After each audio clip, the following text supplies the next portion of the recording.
Welcome to the AEN Stories channel. If you drive west out of Amarillo long enough, the town falls away behind you like a dropped conversation. The billboards get farther apart. The radio stations fuzz into static and then come back as preachers and steel guitars. The land flattens out, then rises in little stubborn waves, dotted with mesquite and the occasional cow that looks at you like you owe it money. That's where I live. Name's Luke Morgan. I'm 46.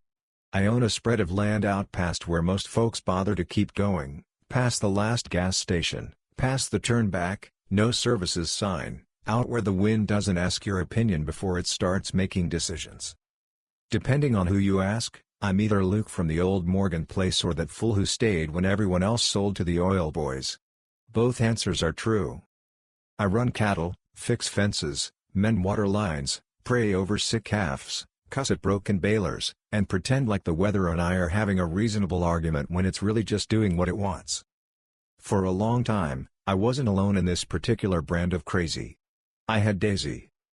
Daisy Morgan, born Daisy Carter, but out here nobody uses maiden names unless you're in trouble with the law, was the kind of woman people write songs about and then mess up the ending on. I met her at the Tri-County Fair, of all places, next to the pie contest table. I was 25, dirty from unloading hay, smelling like everything you don't put in a candle. She was a judge, of the pies and possibly of me if the way she raised one eyebrow was any indication. "You gonna try one?" she asked, nodding at the pies. "Depends," I said. "Any of 'em yours?" "Would that make a difference?" she shot back. "If it's good, I want to know who to thank," I said. "If it's bad, I want to know who to lie to." She laughed, and it went straight through me like a late frost. She had that kind of laugh, a little too loud, unembarrassed, like she had never once worried if someone liked it. We ended up talking beside the pies until the sun dropped low and the mosquitoes came out. Turned out she worked part-time at a feed store in town, took night classes when she could, and had dreams of something more that she couldn't quite name but knew didn't smell like silage. I drove back to see her at the feed store the next week under the excuse of needing a new pair of fencing pliers. I still have those pliers. They're rusty and bent, but I'm sentimental like that. We dated in the way people date out here, church potlucks, rodeos, late-night drives down dirt roads with the windows down and the radio low. She said she loved the way the sky looked out on my place, big and empty and honest. She said it felt like standing in the palm of God's hand, which I thought was maybe the prettiest thing anyone had said about my run-down barn and scrubby pastures. When I asked her to marry me, it was on that same porch, under that same sky, with a ring that cost less than my best pair of boots but meant everything I had. She said yes and cried and laughed and called me an idiot in the same 5 seconds. It was perfect. For a long time, our life was simple in the way you only appreciate later. She was the heart of the place. I mean that literally and figuratively. She kept books, ran to town for parts, cooked when I forgot to eat, reminded me when bills were due, and knew which heifer was likely to crawl through which fence. She'd talk to the cows like they were neighbors and scold the dogs when they chewed on boots they hadn't been properly introduced to. People in town would say, "Luke, you outkicked your coverage," and I'd agree. I knew exactly how lucky I was.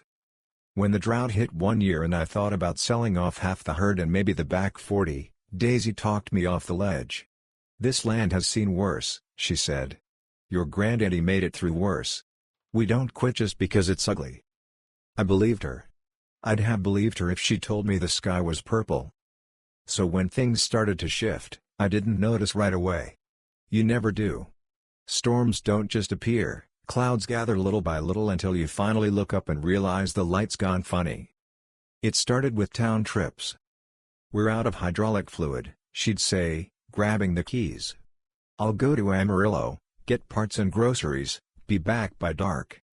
"Appreciate you," I'd say, kissing her cheek. "Grab some of that good coffee too, the kind in the blue can. I'm tired of drinking whatever this is."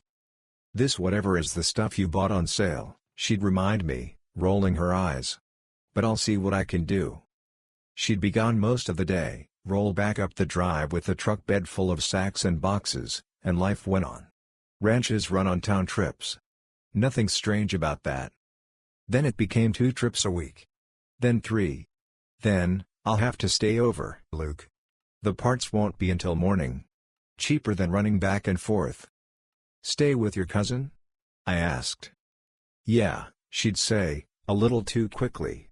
Or a motel if it's late. Don't you worry, I'll be fine. I did worry, but I didn't say it. Pride's a funny thing.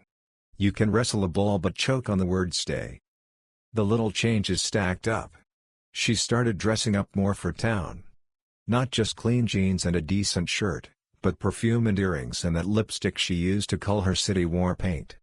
Her phone, which had once lived on the counter or the arm of the couch, was suddenly always on her, face down, screen locking fast. Who you texting? I'd ask sometimes, half joking. Just folks, she'd say. Don't go all jealous on me, cowboy. It's not a good look. I'd laugh like it was nothing. Then I'd go outside and find something to fix that didn't need fixing, just to have something to put my hands on. I told myself a story. She's restless, sure, but that's normal. Life out here is hard. Town is loud and shiny. Let her have it. She comes home, doesn't she? She makes coffee in our kitchen, feeds our dogs, helps pull calves in the mud. Don't borrow trouble.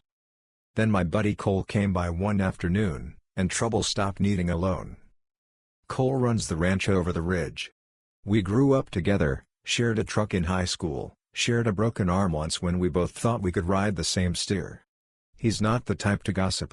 When he came and sat on my tailgate with a look like he'd rather be anywhere else, I knew something was up. You busy? He asked. Always, I said. What's on fire? He picked at a splinter on the bed. I was in Amarillo last night, he said. Lady friend's birthday. We went to that bar over on 6th, the one with the terrible karaoke and the decent beer. I know it, I said. You make them sound more appealing than they are.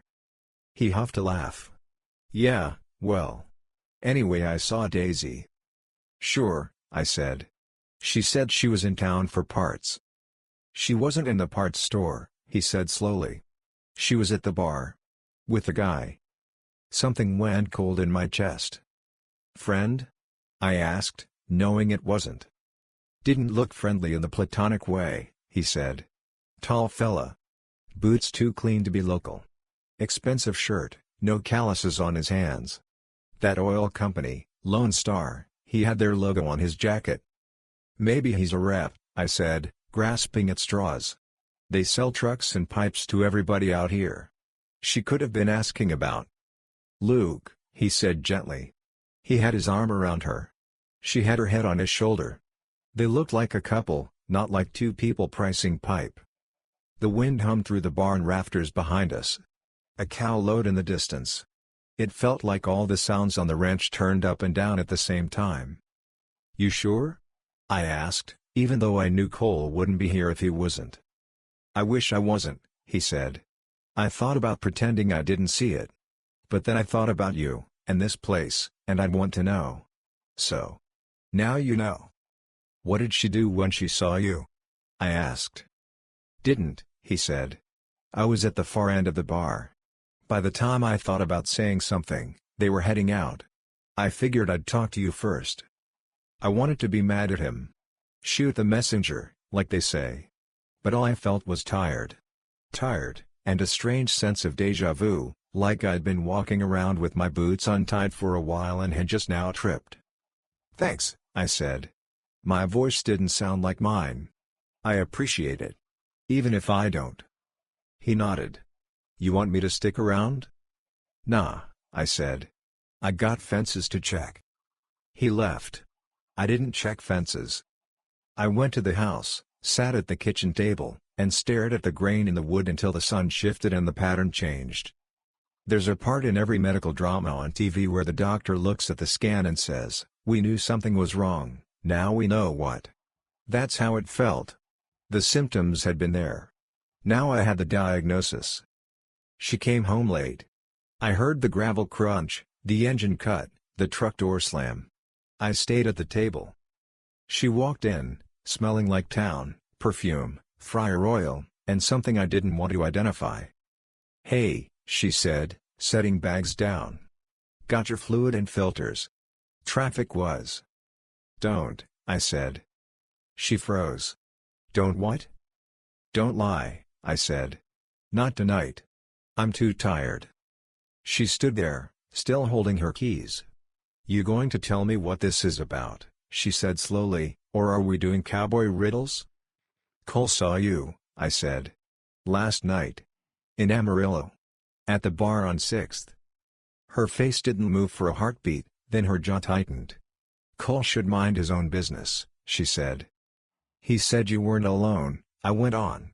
Said you were with some oil field type in a Lone Star jacket. Said you looked close. She laughed.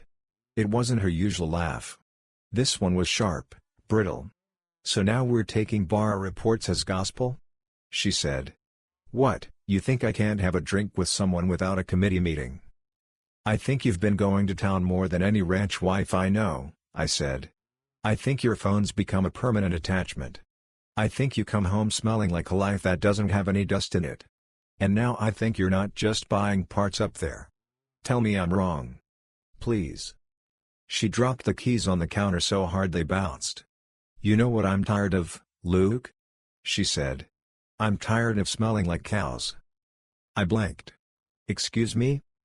She gestured around, at the boots by the door, the jackets on the hooks, the window that looked out on the corrals. This, she said. All of this. Mud and manure and busted knuckles and a truck that never doesn't squeak. I'm tired of it.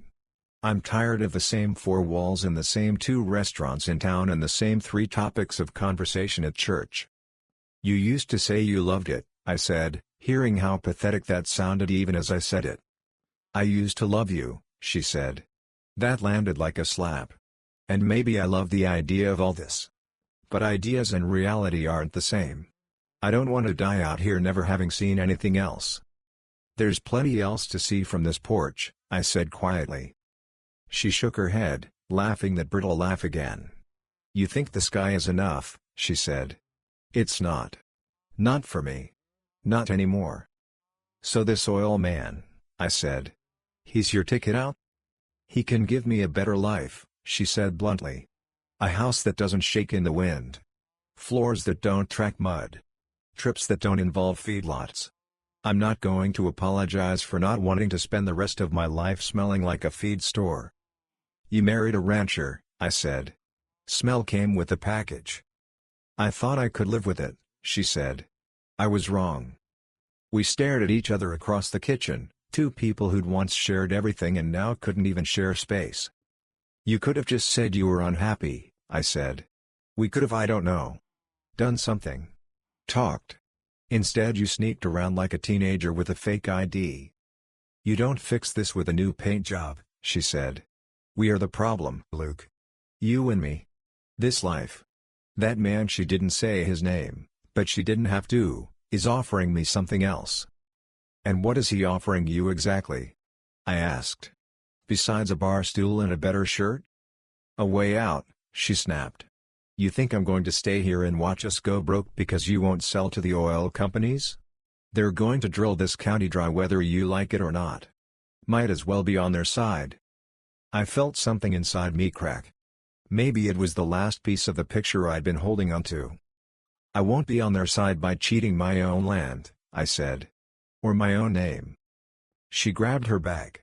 You can be noble, she said, slinging it over her shoulder. I'll be practical. She walked out. This time, the sound of the truck driving away felt permanent. After that, I did what men like me do when their life blows up, I worked. I got up before dawn, fed, watered, checked fences, checked calves, hauled hay, tinkered with the tractor, fixed what needed fixing and half of what didn't.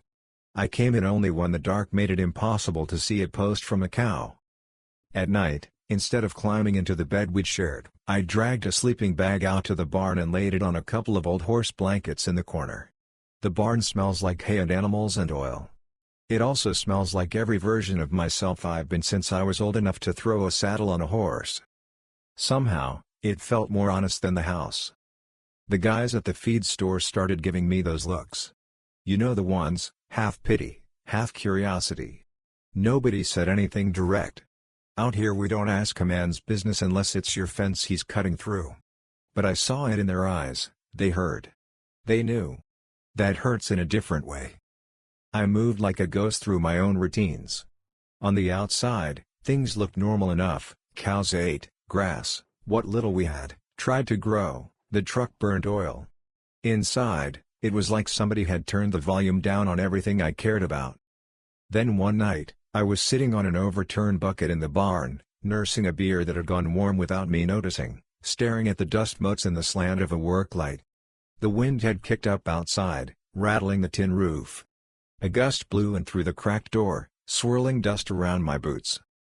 And I heard my granddad's voice in my head, as clear as if he'd been sitting next to me.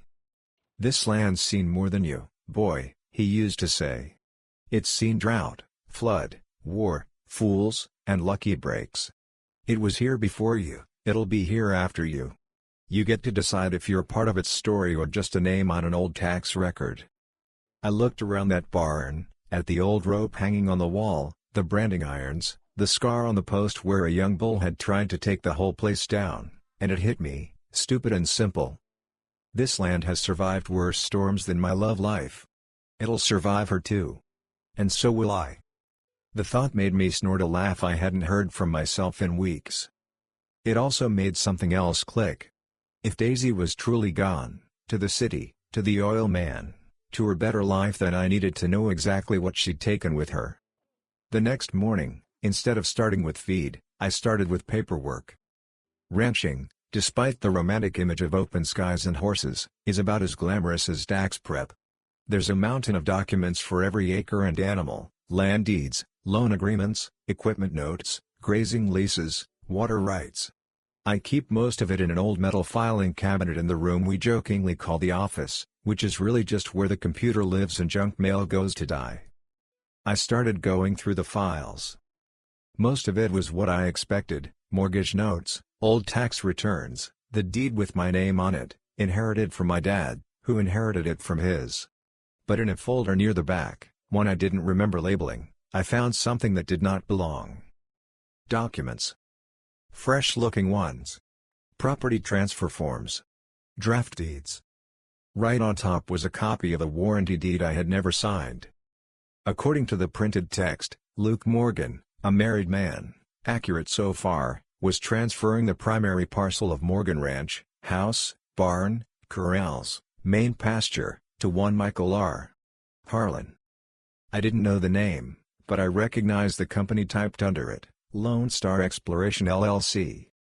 In the acknowledgement section, there was a signature that looked vaguely like mine if you squinted in a dust storm.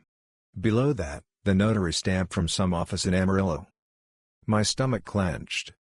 Underneath the deed were more papers, drafts of agreements, emails printed out, notes in Daisy's handwriting about easement language and closing timeline. A couple of letters from a law firm in the city, addressed to both of us, talking about finalizing title transfer and mineral rights. Finalizing title transfer. Mineral rights. To a man I'd never met. I sat back in the rickety chair, the papers limp in my hands, and let out a low whistle that didn't have any awe in it. She wasn't just leaving. She was trying to take the land with her. Worse, she was trying to hand it over to an oilman who'd put their logo on every inch of horizon if you let him. There's a difference between cheating on a man and cheating on his land. Neither's right. One is forgivable, maybe, with time and therapy and a very patient preacher. The other is something else. It's like looking a whole family history in the eye and spitting. I flipped through the emails.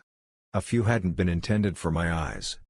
Daisy and some lawyer going back and forth about timing around Luke's obligations, minimizing his involvement, using power of attorney on file to reduce friction.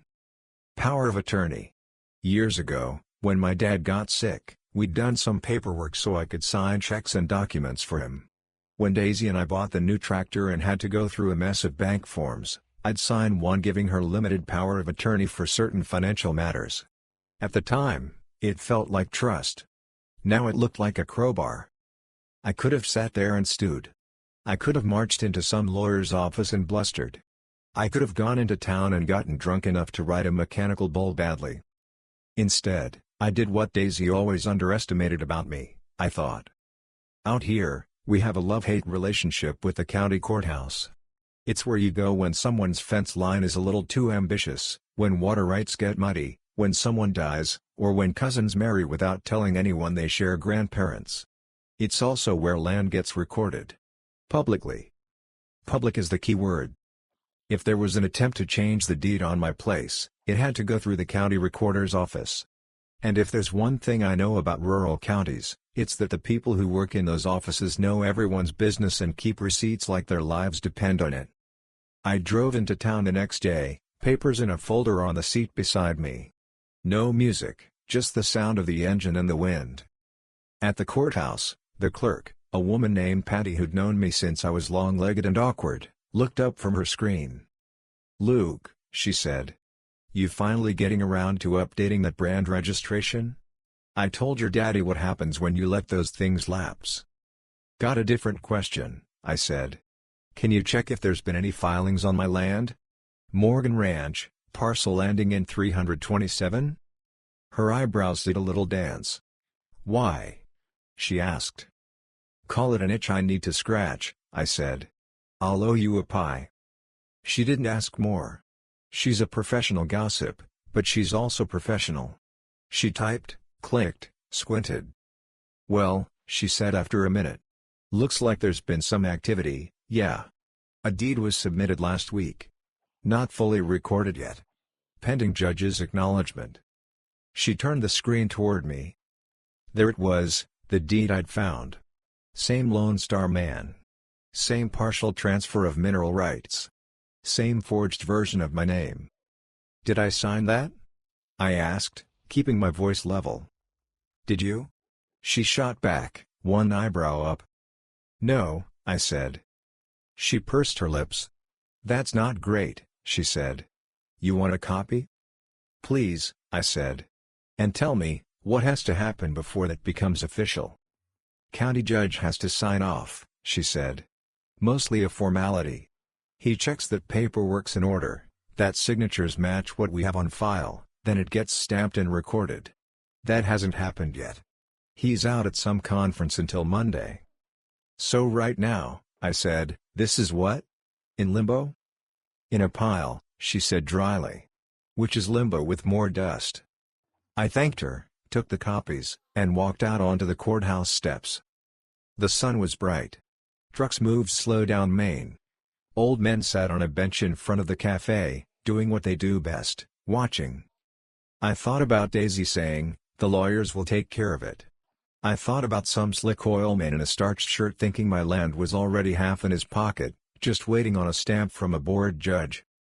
I could have tried to fight it quietly. Hired a lawyer. Filed a complaint. Begged the judge in chambers. Hope nobody found out. But then I pictured what it would look like when, 6 months later, rigs started going up on my land and people asked, "Why didn't you say something?" I pictured kids on the school bus saying, "That's where Luke used to run cattle, past derricks and mud pits." No. If this was going to get ugly, and it already was, I wanted the lights on. There's not much in our town that qualifies as media. We have a weekly paper run by a woman named Marlene who can sniff out a story at 50 yards, and a local TV station from Amarillo that sends a camera crew whenever something explodes or makes a good backdrop. I made 2 calls. One to the county judge's assistant. One to Marlene. "Morning, Luke," Marlene said. "You got news or a complaint?" "Both," I said. "You free tomorrow?" "Free? Always," she said. "What's going on?" "I've got documents," I said. "About a land transfer I didn't authorize to a company you've written about before." I could practically hear her sit up straighter through the phone. "Lone Star?" she asked. "You said it, not me," I replied. "You want in?" She didn't even answer that. "What time?" she asked. The judge's assistant was harder. "You want to do what?" she said. "I want Judge Collins out at my place tomorrow," I said. "To look at some paperwork that's got his name and mine on it. And I want him to see exactly what's at stake." "He's very busy," she said. "So am I said. "But I figure stopping attempted fraud on a land deed might be worth rearranging his calendar." She sighed. "I'll ask," she said. "No promises." "Tell him the press will be there," I said. "Might help him decide." There was a pause. "I'll let him know," she said. I hung up and went home, feeling oddly calm. Once you've decided to drag a mess into the daylight, the dark doesn't feel quite as scary. The next day was clear, windy, the kind of panhandle day where the sky looks too big for the earth. Marlene showed up first, in her old sedan with press taped to the dashboard like anyone was going to question her credentials. She had a notepad, a camera, and that look reporters get when they smell something meaty. Behind her came a van from the Amarillo station. Young guy with too much hair product, a camera woman who looked like she'd rather be filming a high school game, and a producer whose eyes lit up when he saw the emptiness. "Man, this is great," the producer said, looking around. "Wind, cows, big sky, righteous anger. People eat this up." "Glad my personal disaster makes good B-roll," I said. He grinned. "America loves a rancher versus oilman story," he said. "You're built-in." The judge rolled up last, in his county-issue SUV, tie slightly askew, looking like a man who'd been dragged into a movie he didn't audition for. "Luke," Judge Collins said, stepping out. "You picked a hell of a way to get my attention." "I figured fraud on a land deed might rate a field trip," I said. We gathered on the porch, me, the judge, Marlene, the TV folks, a couple of curious neighbors who'd seen the vehicles and decided chores could wait. The wind tugged at hats and papers. I laid out the documents on a makeshift table I'd set up, a piece of plywood over sawhorses. The deed. The fake signature. The bank record showing no compensation. The emails I'd printed, with Daisy's name and that Lone Star contact. "Your Honor," I said, keeping my voice steady, "according to this, I have agreed to transfer title to the central parcel of my ranch to Mr. Harlan here, in exchange for compensation that, far as I can tell, exists only in someone's imagination. I did not sign this. I did not agree to this. But your office has it on file, pending your signature. Before any stamps go on anything, I wanted you to see the land you'd be signing over." He looked at the paper, then at my land, then back at the paper. The cameras whirred softly. Marlene's pen scratched. "Mr. Morgan," he said, in his formal voice, "are you stating for the record that this signature is not yours?" "Yes, sir," I said. "It's a forgery. Someone used old powers of attorney and some creative paperwork to try and slide this through. I'm asking you not to let it happen." "Do you know who did this?" he asked. "I have strong suspicions," I said carefully.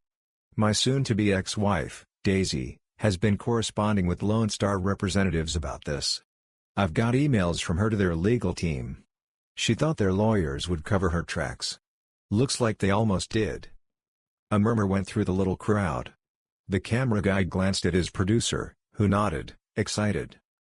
The judge shuffled through the papers, lips pressed tight. "Why involve the press?" he asked quietly, leaning toward me. "Because, with respect, Judge," I said, "if this got signed and recorded without anyone noticing, it would be a whole lot harder to unwind. Lone Star's lawyers can outspend me 10 ways to Sunday. But they can't out-talk a story once it's on the 6 o'clock news."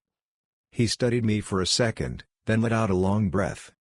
"I don't appreciate being ambushed," he said. "But I appreciate fraud even less." He turned to the camera, which pivoted toward him like a sunflower following light. "For the record," he said, voice clear, "no deed will be recorded on this property without verified consent of the rightful owner. Any documents submitted under false pretenses will be referred to the appropriate authorities for investigation. Land in this county is not a shell game." Marlene grinned around her pen. The TV guy stepped closer. "Judge, are you saying there may be criminal charges?" he asked, eyes shining. "I'm saying," the judge replied, "that forgery and attempted fraud on a property deed are serious matters. And that this county takes them as such." It wasn't exactly film at 11, but it was close enough. The story ran that night, shots of me standing in front of the old barn, wind whipping my hat, the built Morgan Strong since 1948 sign swinging behind me, cuts to the deed close-up, My crooked signature next to the real one on my driver's license, the judge's stern face saying words like integrity and abuse of process. They even got a shot of a Lone Star pump jack in the distance, just to really hammer home the little guy versus big company angle. Phones started ringing. First were neighbors. Then folks I barely knew. People in town. People from the next county. Some of them called to say they were mad on my behalf. Some called to say they wished they'd had the nerve to do the same when a company had pushed them around.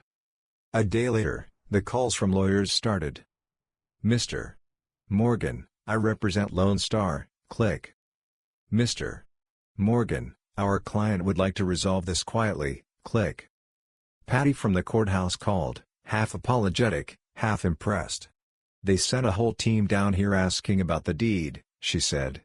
Collins told them to take it up in open court if they had something to say. I haven't seen him that spicy since the river access fight. Over the next few weeks, the wheels of law ground slowly but, for once, in the right direction. The attempted transfer was formally annulled. The judge entered an order affirming that no change in title had occurred and that any future attempt to do so without my direct involvement would be subject to, let's just say, strong scrutiny. The county attorney, bless his cranky heart, decided he didn't like the smell of the whole thing and opened an investigation into possible fraud. Papers were subpoenaed. Notaries were questioned. Lone Star's local representative suddenly had reasons to spend more time in Austin. As for Daisy, well, she didn't show her face around here again. Not in person, anyway. I got a couple of texts, we could have handled this privately. You're making a fool of yourself. You think they're really on your side? That I didn't answer. I found out through the grapevine that she'd moved in with one of the Lone Star managers in Amarillo. For a while, she posted pictures on social media of fancy dinners and new shoes. Then her account went quiet. Turns out, oilmen don't like negative press either. When the state licensing board got involved, looking into whether Lone Star had been playing loose with titles and mineral leases across several counties, the company restructured its regional operations. That's corporate for packed up and left in the middle of the night. Harlan, the guy whose name had been on my fake deed, was hung out to dry. Last I heard, his land agent license was suspended pending review of ethical conduct. Might get it back someday. Might not. Marlene ran a follow-up article in the paper, Ranchers Stand Leads to Scrutiny of Oil Land Deals. There was a picture of me again, hat in hand this time, looking less like a victim and more like a man who'd stumbled into being a symbol. People started calling me that built from dust guy. That came from the sign. See, once the dust settled, and I mean that figuratively and literally, out here, wind's always blowing something around, I had a decision to make. I could have sold. Packed up. Said to hell with it and moved to town, gotten an apartment, maybe a job at the co-op or driving a feed truck. Nobody would have blamed me. A lot of people have done exactly that.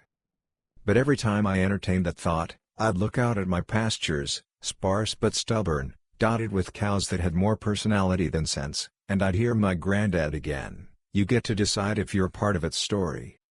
I decided I wasn't done being part of the story. So when a neighbor, old Mrs. Whitaker, passed away and her kids, who lived in places with more Starbucks than tumbleweeds, put her 100-acre back parcel up for sale, I went to the bank. The banker looked at me over his glasses. "You sure you want to take on more?" he asked. "You just fought to keep what you got." "Exactly," I said. "Land's not getting cheaper. I know every inch of that back piece. I've fixed half the fences already over the years, might as well own them." He smiled. "Your numbers look good," he said. "We can make it work." A few weeks later, I signed paperwork in the same courthouse that had nearly signed my land away. This time, it was legit. Morgan Ranch grew by 100 acres. It didn't change my day-to-day much. Still had to drag hoses, still had to chase stray calves, still had to argue with the weather service in my head. But it did something inside me. I'd taken a hit and come out with more than I'd had before. Not because the universe is fair, but because I'd refused to let the worst person in my life write the last line of my story. I wanted a sign to mark the new boundary. Something more than the usual no trespassing nailed to a post. Something for me as much as for anyone driving by on the dirt road. I got some planks from the lumber yard, sanded them down in the barn. Painted the wood myself, white, let it dry. Then I stenciled letters onto it, black and bold, the way my dad taught me to mark cattle gates. Morgan Ranch. Built from dust. I bolted it to 2 stout posts at the edge of the new parcel, right where the road curves and the land opens up just enough to make you feel small. Built from dust, I said out loud, dusting it. It sounded right. Because that's what this place is. Dust and sweat and luck and mistakes and stubbornness. It's what I am, too. And maybe what you are, if you strip away the window dressing. Sometimes folks will ask me about Daisy. Usually after a couple of beers, when they're feeling like getting into other people's business. You ever hear from her? They'll say. Now and then, I'll answer. Through the grapevine. She's in the city. Last I heard, she was selling real estate. Probably doesn't smell like cows anymore. You hate her? They ask. I think about that. No, I say, honest. I don't. I'm mad at what she did. I'm sad about what we lost. But hate's heavy. I got enough to carry without that. They'll nod, pretending they'd say the same, even if they don't know. Other times, younger guys ask me if I regret not selling out years ago. Could have cashed in big, Luke, they say. Bought a house in town, truck with working air conditioning, maybe a boat. Probably, I say. Could have done a lot of things. Might have been less complicated. Would you be happier? They ask. I look out at my cows, at the sunset turning the dust golden, at the sign with "built from dust" on it. I'm exactly as happy as a man deserves to be who sleeps in a house with a leaky roof and owns more sky than most people ever see, I say. Take that how you like. I can laugh about it now, most days. The idea that my wife thought some oilman's lawyers could just shuffle my land around like cards. The way she underestimated not just me, but this county, this judge, this crusty local paper. It's like she forgot where she lived. Out here, we're used to being overlooked. We're not used to being steamrolled quietly. If there's a lesson in all this, and people seem to want one, like life is a sermon, I suppose it's this: don't sign papers you haven't read, don't marry someone who hates what you are, and don't let anyone who's never scraped their boots clean tell you what your land is worth. Everything else? Built from dust. And dust, far as I can tell, isn't going anywhere. Thank you for listening my story. If you want more raw, real, and gripping stories like this one, subscribe to the AEN Stories channel. Your support keeps these stories alive.